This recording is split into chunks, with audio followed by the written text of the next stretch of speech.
Good afternoon, all the nerds out there. I hope you all are doing fine. And guess what? As you can see over your screen, we're gonna have a session on new classical criticism. I hope you all are excited, and I'm pretty excited as well. So, first off, as you can see over your screen, we're gonna have introduction to neoclassicism, and also we're gonna talk about Thomas Hobbes' Leviathan. So, are you ready? This era spans over 180 years, beginning with the restoration of Charles II in 1660. So, neoclassical writers were a unique breed at this time and drawing inspiration from classical texts. That's why it is called neoclassical criticism. And they were embracing values from ancient Greece and Rome.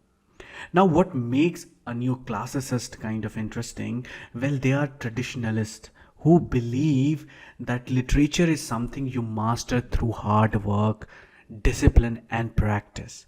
It's like the old saying, practice makes perfect, right? And they were all about kind of honing this kind of craft.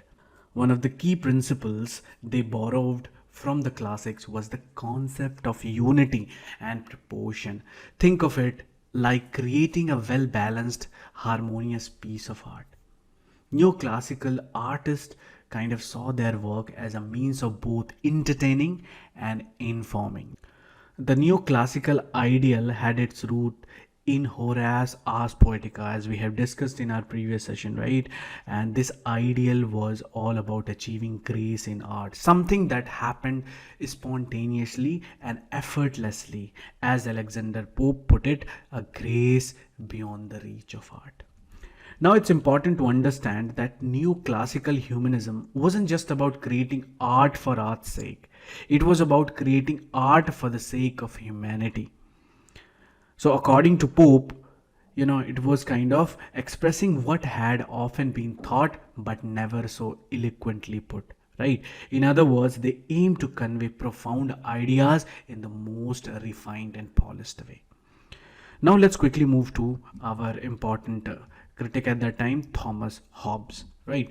And he was quite the intellectual powerhouse of his time, with a diverse range of interests that is spanned across history, geometry, theology, ethics, and philosophy.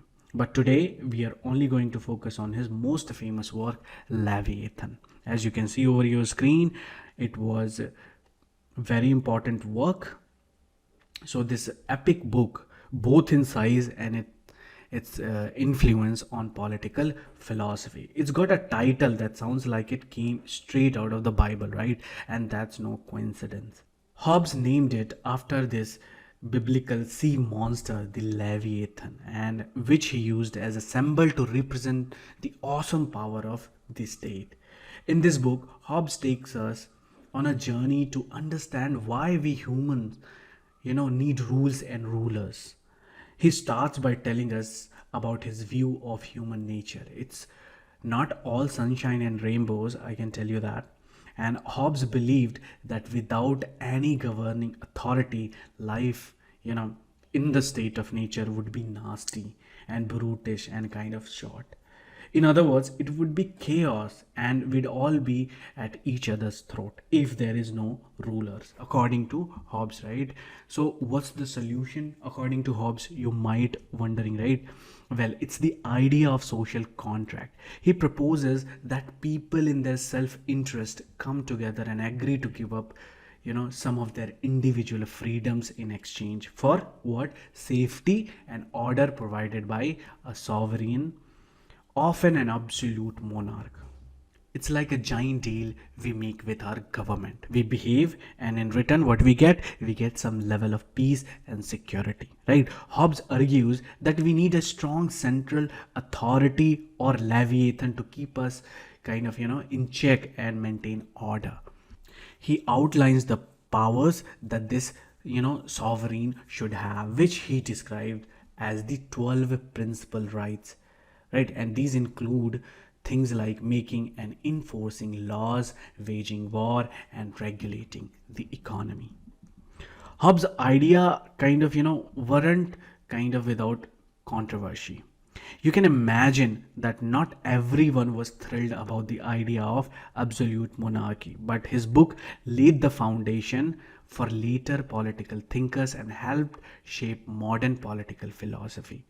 So, if you ask me in a nutshell, Thomas Hobbes, who was the English philosopher from the 17th century, gave us Leviathan, a thought provoking book that delves into the nature of humans, the need for order, and the concept of the social contract. His ideas have had a profound impact on the way we think about government and power to this very day. And remember, one important message that he gave, that monarchy is kind of absolute, so you should remember that thing. Anyway, so that was all about a neoclassical introduction and of course Thomas Hobbes' Leviathan. Let's quickly move to our another important figure. As you can see over your screen, Nicolas Boileau, or Boileau, whatever you say, his work Despréaux, and of course we're gonna also talk about John Locke's An Essay on Concerning Human Understanding, and these two are quite important figure in neoclassical criticism. So we'll begin with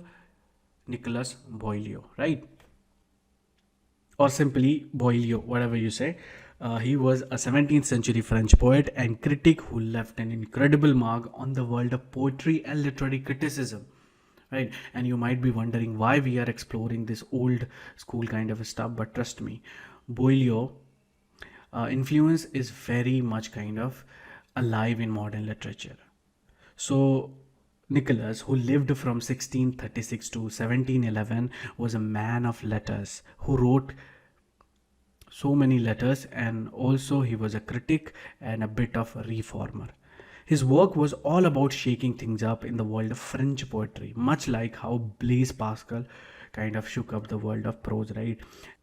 Boileau was a huge fan of Horace, the ancient Roman poet, right, that we discussed in our previous session about Ars Poetica.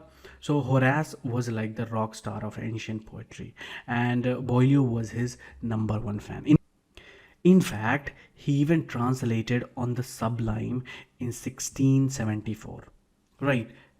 Now, one of his important work is The Art of Poetry, which was published in 1674, was his magnum opus. It was like his version of Horace's Ars Poetica, and it laid down some ground rules for French poetry.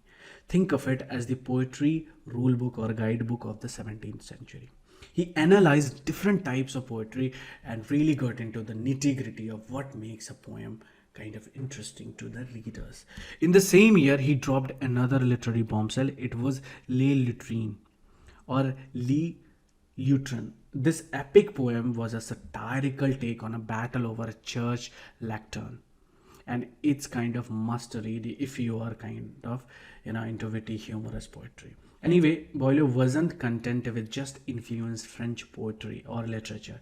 His work was like a literary ambassador that traveled across the English Channel, and thanks to the translation of that La Art Poetica, that the art of poetry by William Soame and John Dryden, and Alexander Pope's imitation in Essay on Criticism, his ideas and style made their way into literature, and that's why he's quite important before we dive into John Dryden or Alexander Pope. So that's why we have put him here. Now let's talk about John Locke and of course his An Essay Concerning Human Understanding, right? So he was quite the Renaissance man. Who? Our John Locke. He was not only an English philosopher but also a physician, and he's widely celebrated as the father of liberalism, and that's when it becomes very important for you guys.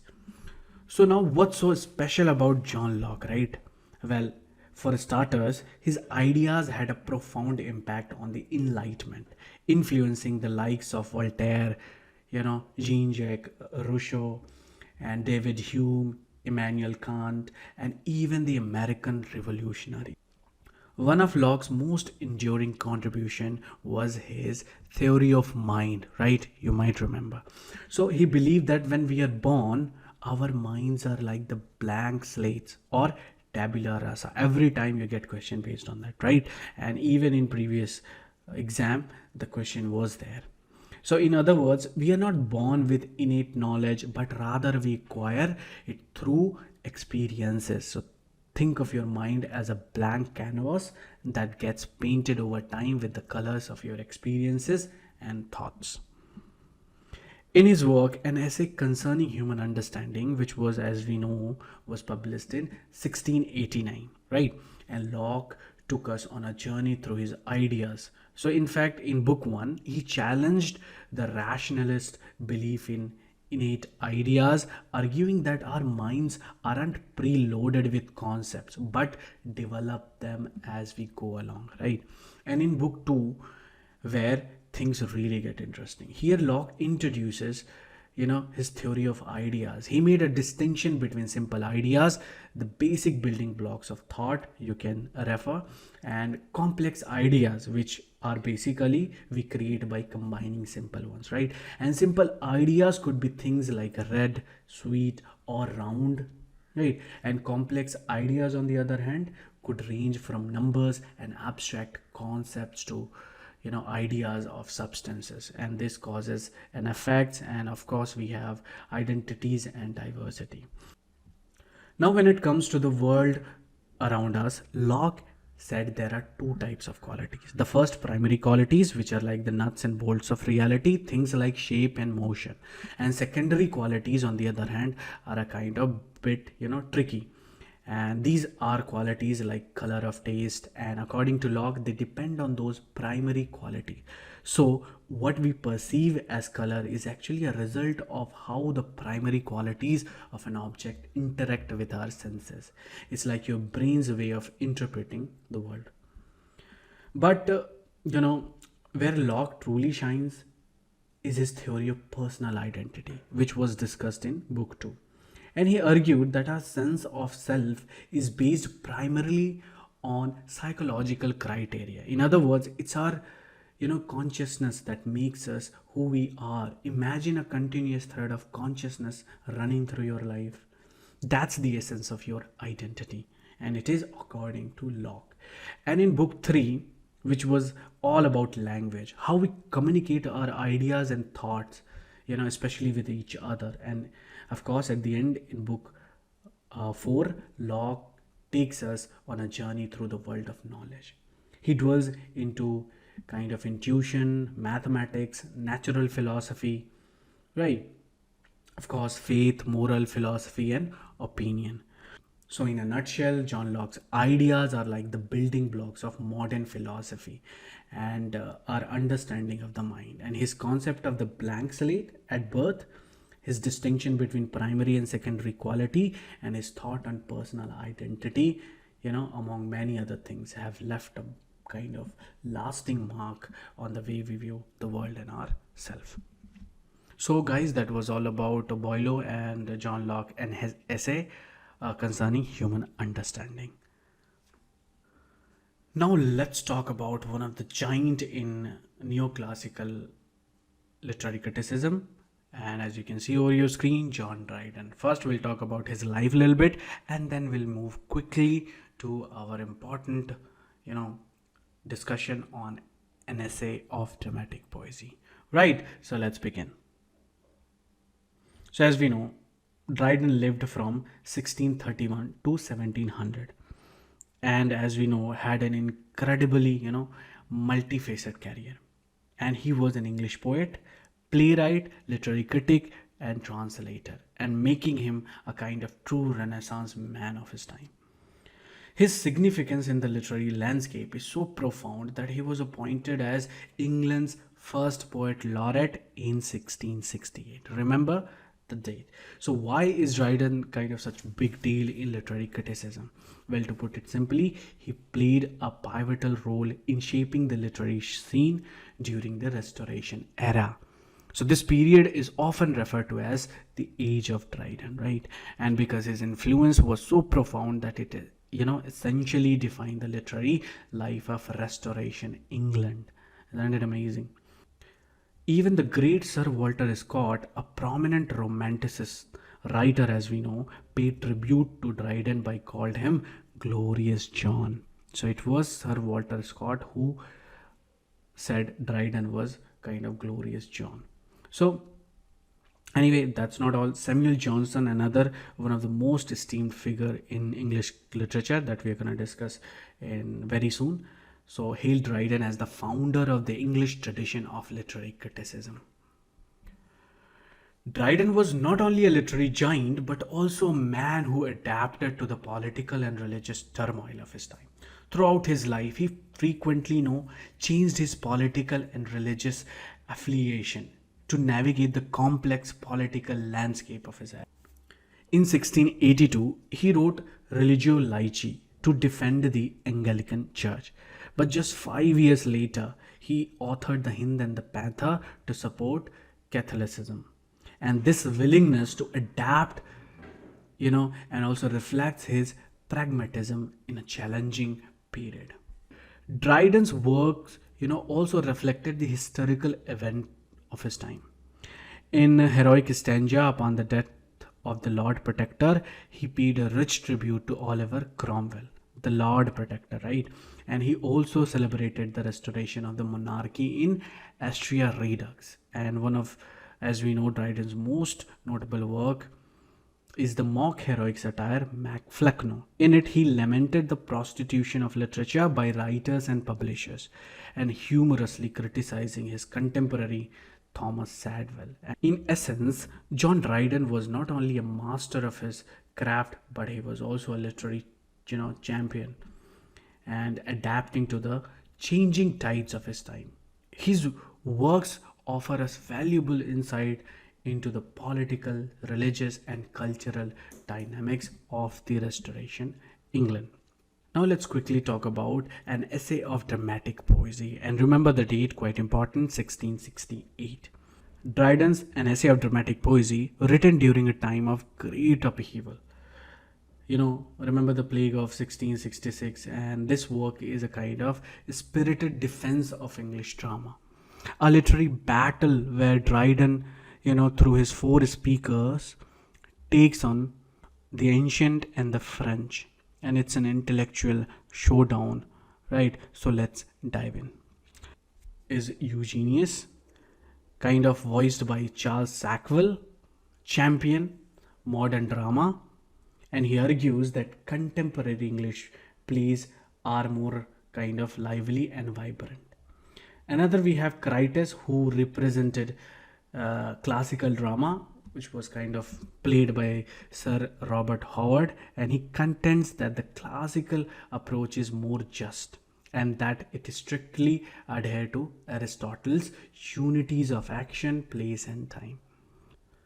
Lycidius, who represent Sir Charles Sedley, which takes the side of French drama, asserting its superiority to English drama in preserving the classical unities.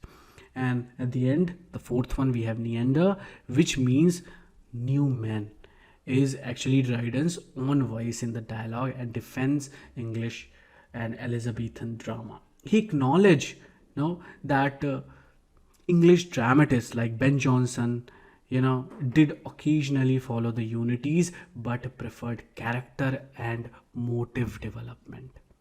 Backdrop for this discussion is a barge ride down the Thames, with the noise of a battle between Dutch and English, fleets in the background, and the speakers' self-pride in being English is evident, kind of providing a unique context to their argument.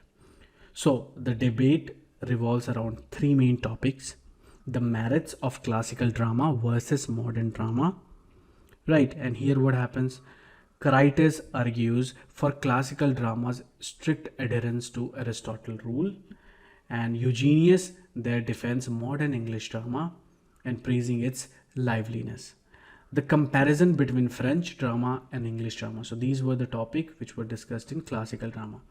Now Lycidius and Neander initially favor French drama over English, but what happens, Neander's admiration for Shakespeare is highlighted, and calling him the greatest soul of ancient or modern. So the debate on rhyme versus blank verse in drama. So all these things happened there.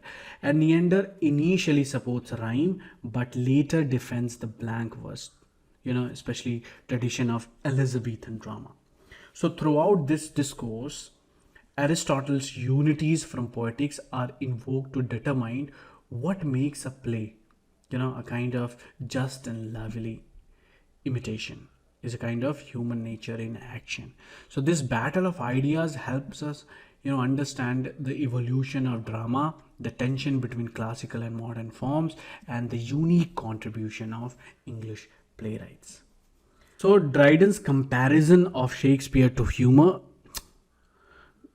So what happened next is very important, and most of the time you get question based on that. So what Dryden does, he actually compares Shakespeare to Homer, and Ben Jonson to Virgil, and that's quite important, and that shed light on his appreciation of the English dramatic tradition and its ability to rival the greatest works of antiquity.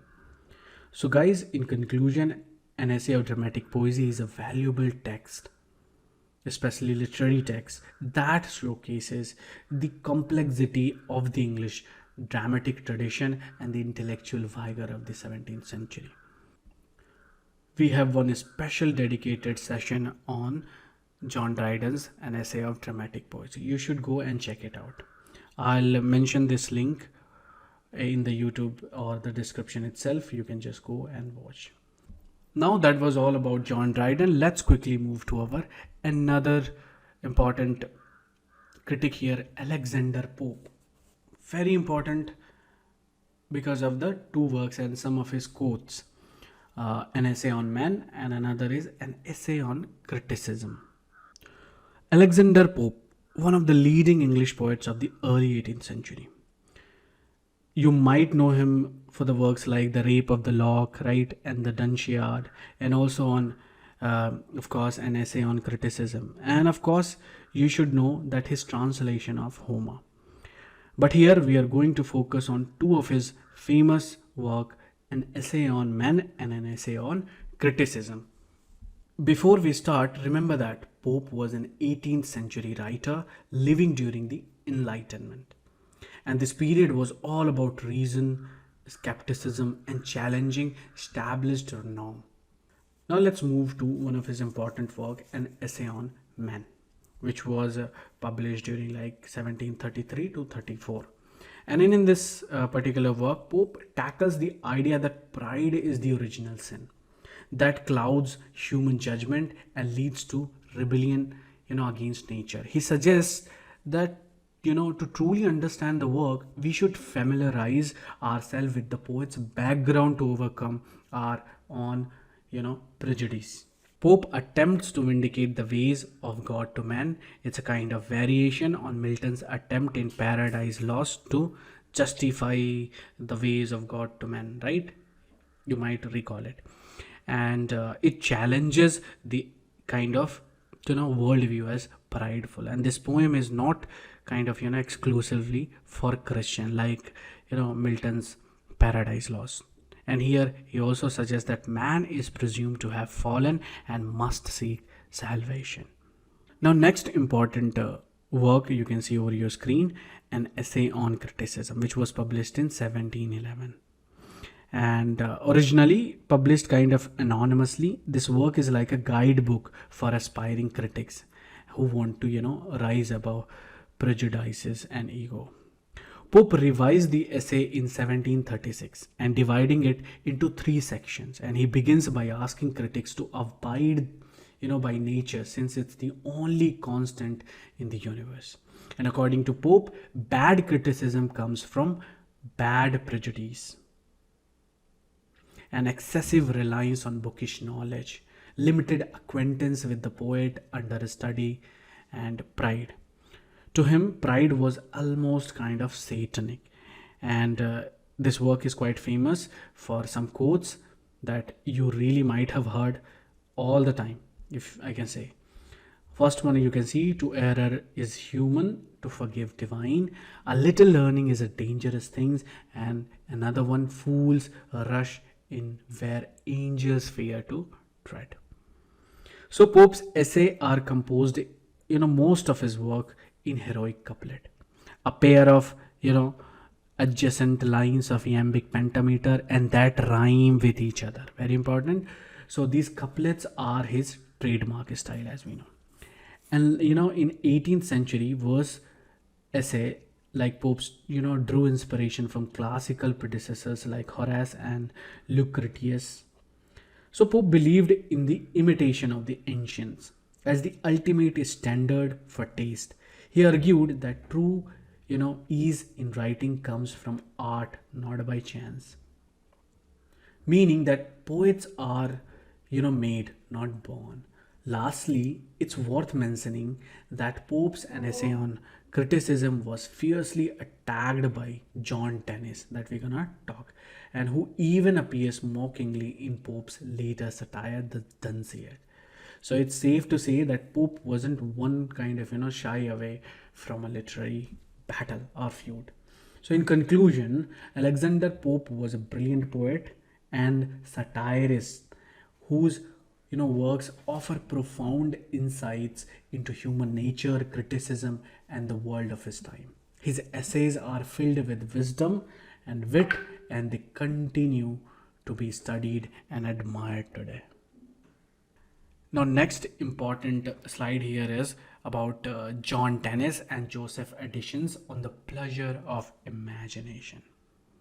Now let's talk about John Dennis, an English critic and dramatist from the late 17th and early 18th century.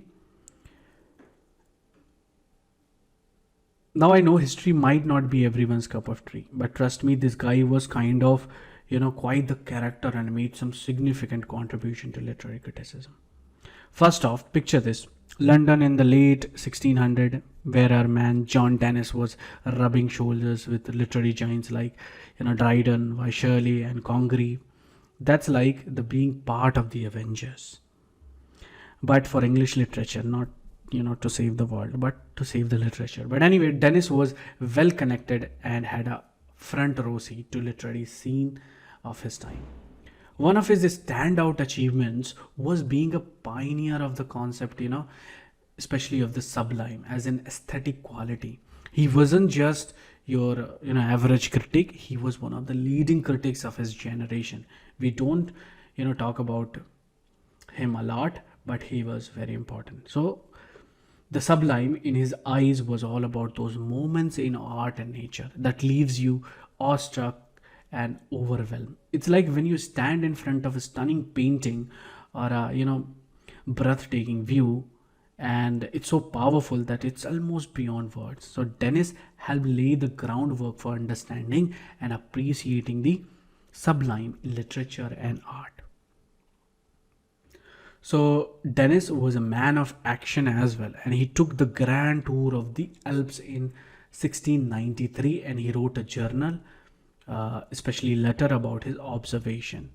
Now, taking the grand tour back then was like a rite passage for young intellectual, and it was like a gap year, but with a lot more culture and a lot less kind of Instagram. Now let's talk about his big hit, The Advancement of Reformation of Modern Poetry, which was published in 1701. This was perhaps his most important work. In it, he was all about shaking things up in the world of poetry. He was like the rebel poet, advocating for change and innovation. He wasn't satisfied with the status quo. He wanted to see poetry evolve and adapt, to the time. And then there is this infamous showdown between John Dennis and Alexander Pope. That's why we have included him here. And Dennis was not one to hold back his thought. In 1711, he launched an attack on Pope's work, an essay upon criticism, very important, right? And titled Reflection, Critical and Satirical. In it, he accused Pope of confusing nature and rules without defining either. It was like a literary smackdown of an epic proportion, a battle of wits and words. You can imagine how they, will be like at that time. Guys, that was all about John Dennis. Now let's focus our shift in, Joseph Addison's work on the pleasure of imagination. First, we'll talk about him and then we'll move. So as we know, Addison was a kind of important writer. who wrote essays, poems, plays, and political writings. But what we are going to focus on here today is you know, this particular essay on the pleasure of imagination, which was published in the Spectator in 1712. Now, before we get into the kind of nitty-gritty of this essay, let's learn a bit about the man behind the words. So Joseph Addison was born in 1672, and he was the eldest son of a reverend. And he later teamed up with his buddy Richard Steele, and guess what? They found the Spectator magazine. And these two were quite the dynamic duo, and they left a lasting impact on English literature. Addison's writing style was really refreshing, guys, and of course it was also straightforward and marked a departure from the complex classical style of 17th century. He wanted his words to be accessible to to all, not just for elite people but everybody. That's why they have started those journals. So of course in our essay on the pleasure of imagination, Addison takes a conservative approach to the imagination. He believed that the imagination could be a powerful tool for self-improvement and for society as a whole. So according to him, if you use your imagination properly, it can help you steer clear of your slothful or illicit ways. He even goes as far as to say that failing to broaden the sphere of innocent pleasure could lead to a loss of virtue. Addison's main idea is that a polite imagination can bring great contentment. A polite imagination means one that has been refined, making you capable of enjoying pleasure that those with a vulgar imagination cannot teach. And it's not about wealth or education, it's about how you use your imagination.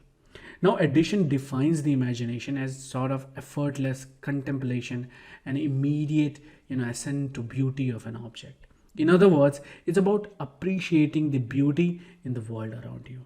And the best part, these pleasures are within reach for all of us. He also had a soft spot for our sense of sight, and he said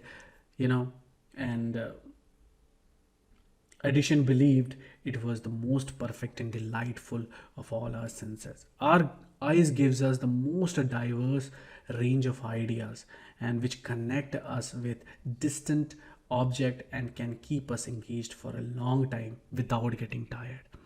Pretty cool. I hope that we can apply this thing here.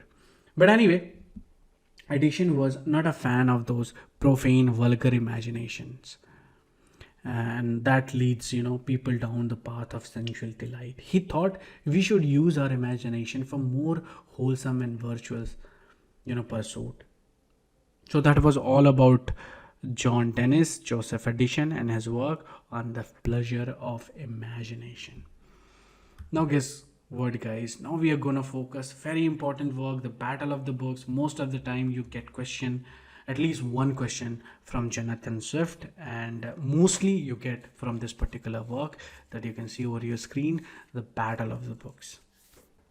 As we know, Jonathan Swift was an Anglo-Irish satirist, author, and kind of all around very clever guy. You might know him as the mastermind behind Gulliver's Travel, right? But here today we are going to talk about one of his lesser known gem, the Battle of the Books. And now let me set the scene for you.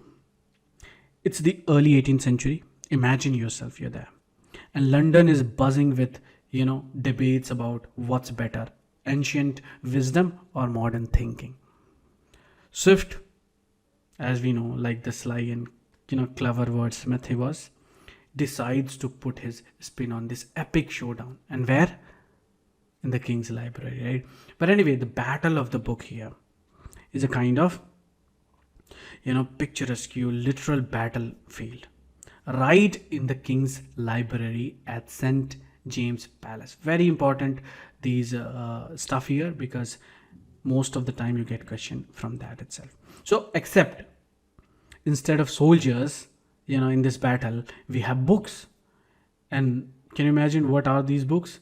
Classic versus contemporary. and with the side of writers and critics throwing punches also. Right. So in Swift world, the ancient, the old school folks believed everything important was already written by legends like Aristotle, Virgil, Cicero, and Homer. Can you believe? Well, I still believe they are the best. But Swift, on the other, what he's saying, he's actually siding with the moderns, and what he's saying, now we can see, further and know more than what Aristotle, Virgil, Cicero, and Homer saw. So it's like a literary cage match between past and present. And there is an interesting, twist in the story. Swift takes a break from the brawl to tell a little fable about what? Spider and a bee. The spider who builds this grand, intricate web and calls it home sweet home. While the bee thinks, I'm free to buzz around wherever I want.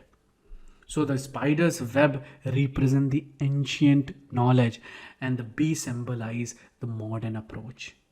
Right? It's kind of clever way of poking fun at both sides, right? So remember that these symbolism here as spider's web represent the ancient knowledge and the bee what represent the modern approach. Very important.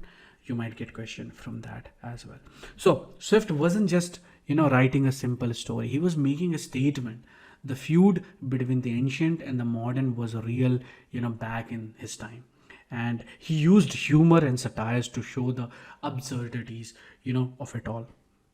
This whole idea of standing on the shoulders of giants is also pretty cool and very important term also. You might get question on that too. So it's a kind of phrase Sir William Temple used in his response to Fontenelle. He argued that we as modern people aren't little dwarf but are actually standing on the wisdom of the past. So when you read this Battle of the Books, think of it as a witty debate on the value of tradition versus innovation. And all kind of wrapped up in a literary boxing match, in a cage match, right? And Swift's message is simple. Hey folks, let's not take ourselves too seriously. So in closing, what Swift was a master of satire and irony, as we know, and the Battle of the Book is a prime example of his brilliance. It's more than just a quirky story. It's a kind of reflection of the ongoing struggle between tradition and progress. So guys, that was all about the Battle of the Book. Now let's quickly move to our another important titan, Edmund Burke, in neoclassical criticism. And as you can see over your screen, we are going to talk about the philosophical inquiry into the origin of our ideas of the sublime and the beautiful mind. Very good work. I have gone through it and I particularly liked this one a lot. If you're interested, you can go. Otherwise, you just focus here. But anyway, now I'm gonna, take you to a journey back in the time of the world of, especially 18th century philosophy. Aesthetics and the remarkable mind of Edmund Burke. Now I know what you're thinking. What's so special about the 18th century, philosopher Edmund Burke? Well, let me tell you, Burke was no ordinary thinker, and his ideas on beauty and the sublime are still relevant today, and you will know why. So get ready and know about his aesthetics and thought. Let's start with, a little background on the man himself. Edmund Burke was an Irish British statesman and philosopher who served as a member of the Whig Party in the House of Commons of Great Britain during the late 18th century. He was a man of deep thoughts and a strong, conviction, and his ideas left a lasting impact on the world of philosophy. One of Burke's most notable work is a philosophical inquiry into the origin of our ideas of the sublime and the beautiful, which was published in 1757, quite important date that you should note down. And this treatise explores the concepts of the beauty and the sublime, and it's where really things start to get interesting. Burke separated these two aesthetic notions into their own rational category. Now, when we talk about beauty, we usually think of things like proportion, fitness, and perfection, right? But Burke's view is unique. He believed that the formal, origin of beauty lies in the passion of love. think of it when we love something or someone we found beautiful, right? And the material attributes of certain objects like their small size, smoothness, or delicacy contribute to our perception of beauty. The efficient cause of this effect is the calming of our nerves, and the final cause, according to Burke, is God's providence. And it's a different take on beauty, one that goes beyond the traditional definition. Now let's switch our gears to the sublime. Burke's view on the sublime is fascinating. He defines it as something that has the power to compel and destroy us. It's not just about beauty, it's about the overwhelming and awe-inspiring. The formal cause of the sublime, he says, is the passion of fear, the material attributes of certain objects like vastness, infinity, or magnificence. These contribute to the sublime. So the tension in our nerves is what makes it efficient. And the final cause in Burke's eyes is the God's creation and the battle between Satan as expressed in John Milton's epic Paradise Lost. Now here's really another important interesting fact is Immanuel Kant, another heavyweight that we have discussed and we are going to discuss next, had his say on Burke's idea. He criticized Burke for failing to understand the cause of the mental affects associated with experiences of beauty and the sublime. It's a debate that continued to spark discussion among philosophers and scholars. So what's the takeaway if you would ask? Burke's ideas about beauty and the sublime might challenge your traditional notion, but they open up a whole new world of thought. They remind us that our perception of the world are not just about what meets the eye, but they are deeply rooted in our emotions, passions, and even our fears. It's a reminder that philosophy isn't just about abstract concepts, it's about how we experience the world around us. Now, next important thing is David Hume, an inquiry concerning human understanding. Another important, literary masterpiece in neoclassical criticism is over your screen. So first we'll talk about his personal life. As we know, he's a Scottish Enlightenment philosopher and essayist who made a significant impact on contemporary philosophical thought. And Hume was all about empiricism, skepticism, and naturalism. And he had some groundbreaking ideas that continue to influence how we think today.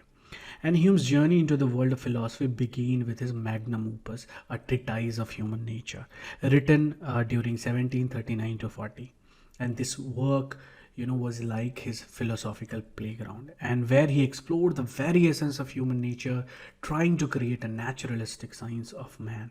His central ideas, if you would ask, is kind of, human knowledge is solely derived from experiences. And Hume adamantly argued against the notion that ideas are innate.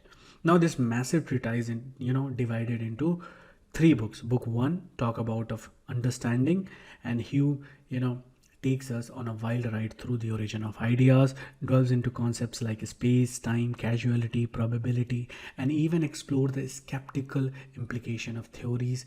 So it's like a philosophical roller coaster if you would want to read. And book 2, it was about the passion, and it is, where Hume really, gets into important topics of our emotion. And he describes an intricate psychological mechanism that explains how our emotions work, often, relegating reason for a secondary role.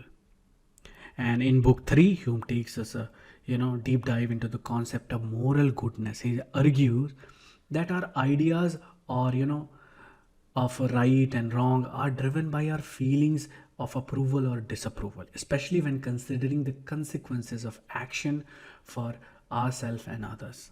Now, if Hume's A Treatise of Human Nature was like his grand philosophical experiment.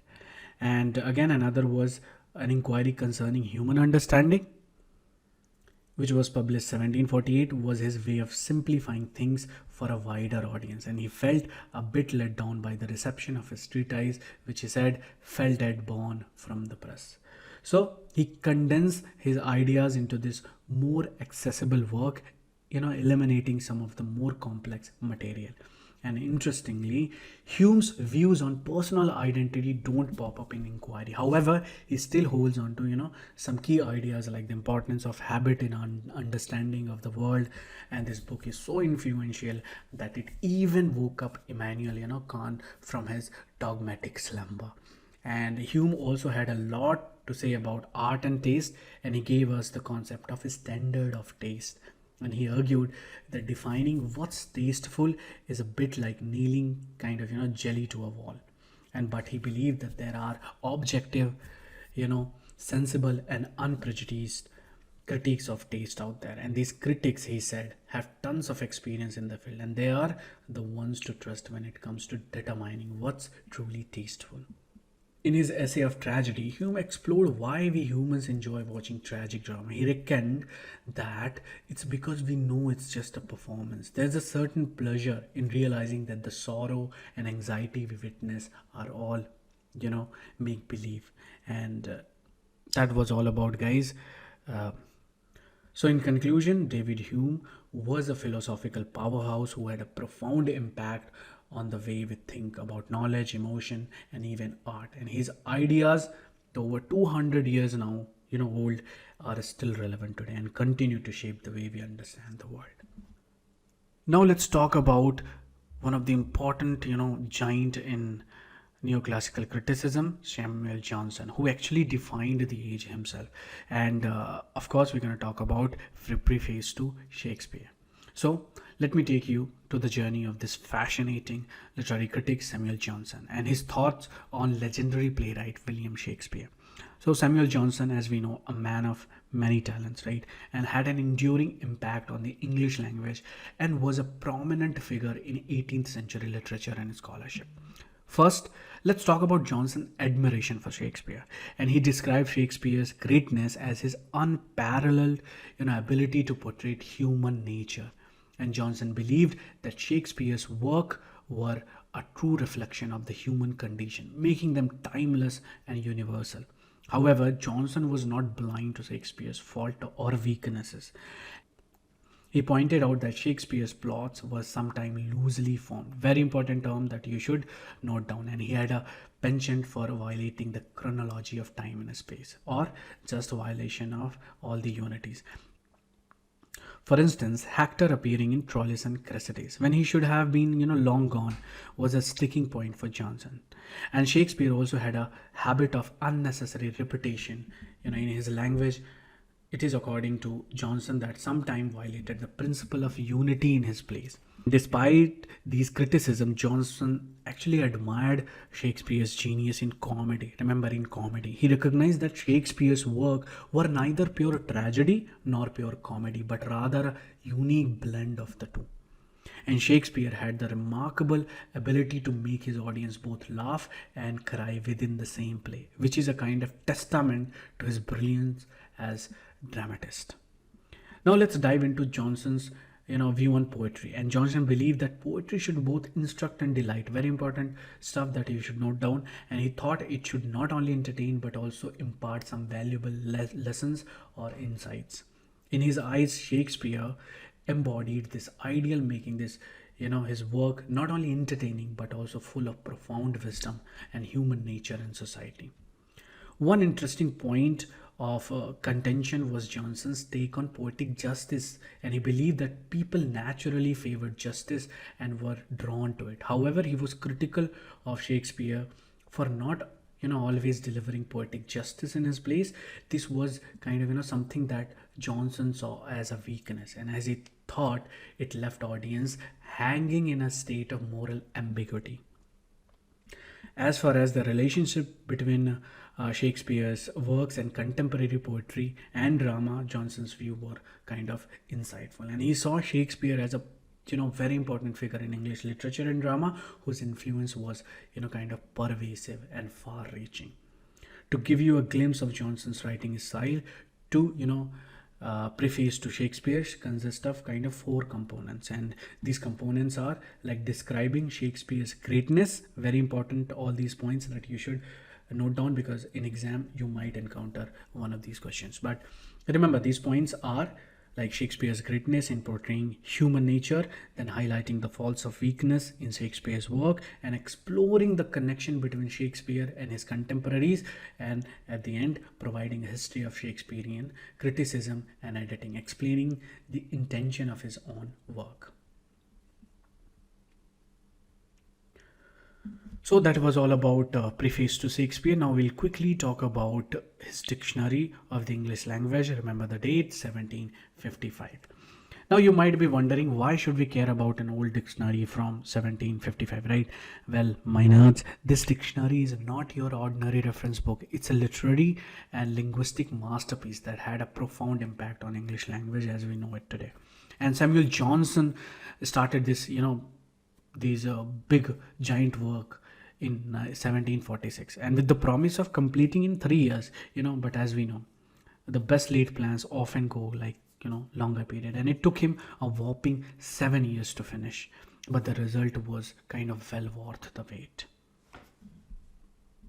Unlike today's dictionary, Johnson's was a kind of solo effort. He was the sole author, although he did get some clerical assistance when it came to collecting quotation from literary works to illustrate word uses, and multiple revised editions of Johnson's dictionary were published during his lifetime, making it a dynamic work in progress. It held the title of like preeminent English dictionary until the Oxford English Dictionary came along. And one of the reasons Johnson's dictionary stands out is because it's more than just a list of definitions. He integrated history, grammar, and a general vocabulary of the time into his work. And this wasn't kind of merely a kind of glossary, it was a comprehensive exploration of the English language. And in 1756, Johnson released kind of one abbreviated 1-volume version for those who didn't want to kind of lug around the massive 2-volume edition. So this was kind of game changer, making the dictionary more accessible to a broader audience. Now Johnson wasn't just looking at English when he wrote his dictionary. He drew inspiration from European lexicography, ideal, and those techniques which added depth and nuance to his work. And the influence of Johnson's dictionary lasted for quite some time, until Noah Webster, you might have heard, right? And again, why did Johnson embark on this epic journey? Well, it all comes down to the rise of literacy during that time, and more people were learning to read and write, creating a demand for comprehensive dictionaries. So before Johnson, early dictionary mainly focused on hard words and leaving a gap in understanding of the English in practical use. So Johnson's work, on the other hand, was kind of the first document, the lexicon of the day, tracking the evolving nature of the English language. So that was all about dictionary. Now we'll just move to one of his last work. As you can see over your screen, we have Lives of the Most Eminent English Poet. Quite important, and why it's important, I'll tell you. And this is a treasure trove of biographical sketches and critical assessments of some of the most influential poets of that era. And Johnson's work is a collection of, remember, 52 short biographies and critique, and organized not by their birth but by their date of death. And it provide us with a unique insight into the lives and works of these poets. Today I really want to highlight a few aspects of Johnson's work and give you a sense of its significance. First, Johnson's biography range in length from just a few pages to entire book, and he dedicated significant time and effort to provide comprehensive understanding of each poet's life. Now notable lives are we have John Milton, John Dryden, Joseph Addison, and Alexander Pope, and these profiles offer deep insight into their lives and the context in which they created their poetry. And again, it's important to note that Johnson's personal preferences occasionally colored his assessment. For example, he wasn't particularly fond about John Milton and Thomas Gay. His criticism of their work has been interpreted as prejudice, but we'll explore whether this argument holds water. But anyway, again, interesting fact is that Johnson's opinion about poets and their work evolved over time. For instance, in the case of William Collins, he criticized the poet's unique style and non-conventional use of words, claiming that he seemed to think that not to write prose is certainly to write poetry. That was his quote, by the way. Why this lives of the most eminent English poet is important because of that metaphysical term. So in the life of Colley, Johnson's biography on Colley is a standout in this collection, and he went above and beyond in discussing the 17th century metaphysical poets, with Cowley being the last representative, and we'll look at why Johnson took particular pride in this biography. Another thing is that Johnson's biography, Alexander Pope, is the longest and arguably the best. He found Pope's poetry highly congenial, and his biography provides an in-depth look into Pope's life and career, which were fresh and public enough to supply ample biographical material. So, in a nutshell, we saw metaphysical poets in Abraham Colley's biography, and we also got to know that according to Johnson, Alexander Pope was the best. So guys, that was all about lives of the most eminent English poet. Now we'll quickly move to our Edward Young and Sir Joshua Reynolds. So these guys, made quite an impact in their respective field. First, we have got that Edward Young, the English poet, known for his masterpiece Night Thoughts, and this work was a series of philosophical writing in blank verse, and it came to be during a time when Young was grappling with a series of personal losses, and it's like a poetic therapy session, and it's beautiful written. Night Thought was a big hit and even influenced some of heavyweights like Goethe and Edmund Burke. And Young also wrote Conjecture or Original Composition in 1759. Now let's shift our focus to Sir Joshua Reynolds, and this guy was all about capturing the beauty and imperfection, and he was one of the major European painters of the 18th century, and he even had a fancy term of his style, the grand style, which was all about idealizing imperfection. Reynolds was more than just a painter. He was the brains behind the Royal Academy of Arts, quite important, and even the Academy's first president. And there was a question also based on that Royal Academy of Arts. So in that case, Reynolds becomes very important, and that's some kind of he got a knighthood from George III in 1769, and he was, now you can realize that how big this guy was. And one of the coolest thing Reynolds did was give a series of lecture at the Academy between 1769 to 1790, and these discourses on art are known for their depth and insight. In one of those lectures, he dropped a real gem and said, like, invention, strictly speaking, is little more than a new combination of those images which have been previously gathered and deposited in the memory. Now that was all about Edward Young and Sir Joshua Reynolds. Now let's quickly move to another, and our last giant here is Immanuel Kant in neoclassical literary criticism. Well, as we know, he's a 18th century German philosopher who had a profound impact on how we think about knowledge, ethics, and aesthetics. And Kant's ideas are like a puzzle, and today we are going to focus on one of his important work, Critique of Aesthetic Judgment. First off, let's get to know about our man Kant a little bit better.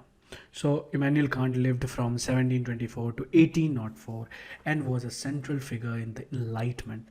Kant's main goal was to counteract the skepticism of David Hume, who raised some tough questions about the nature of knowledge and experience.